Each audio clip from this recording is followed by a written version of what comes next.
I was a 24-year-old active professional who just graduated college and who was ready to live, a perfect life.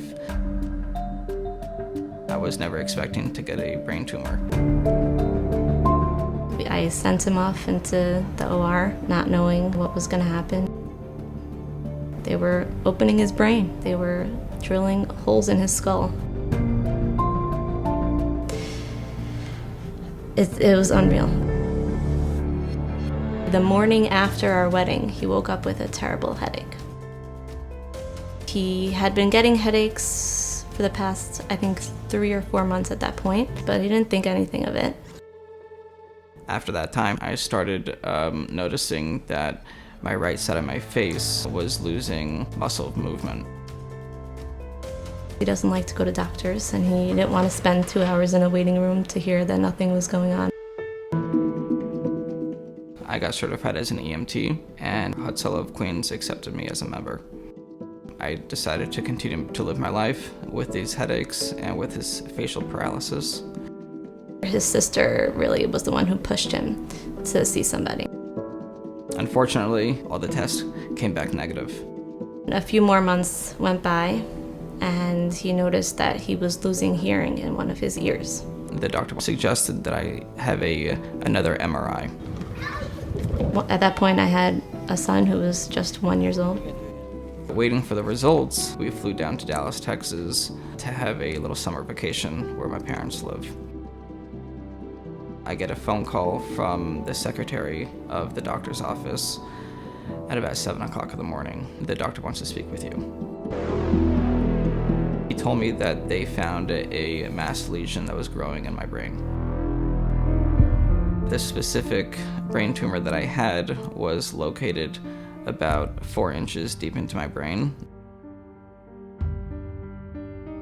His tumor was in a very difficult location in his brain. There was only 3 doctors in the country that were willing to perform the surgery. We would have to do the surgery as soon as possible.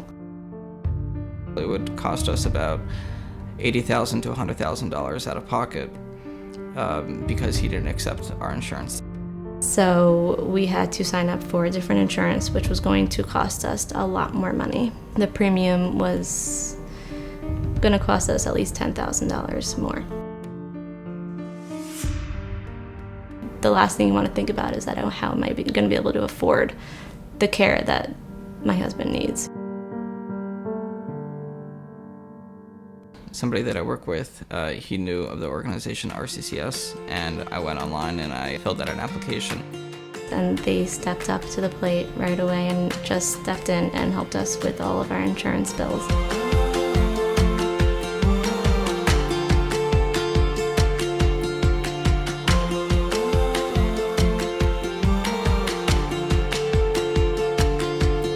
We just filled out a couple papers and we got a check in the mail.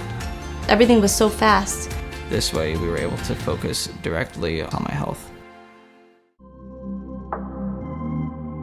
You don't know exactly what to expect when you have brain surgery. It was very cold in the room. You hear clinging and rattling with all the utensils. I thought that they would hit a nerve that would take away my arm, my leg, or my eyesight. Everything was in Hashem's hands.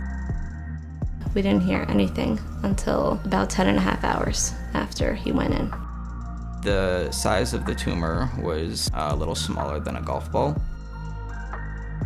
After the surgery, he was just in so much pain. And he had stitches all across his head.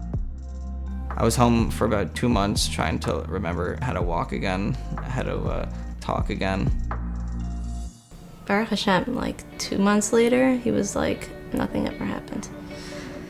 Aside from the asymmetry in his face, he was walking, he was working. Now, thank God, I'm able to move my fingers, I'm able to speak. I'm fully functional to operate as a Hatzalah volunteer. RCCS came through and helped us with those finances. I mean, it took away 3/4 of the stress.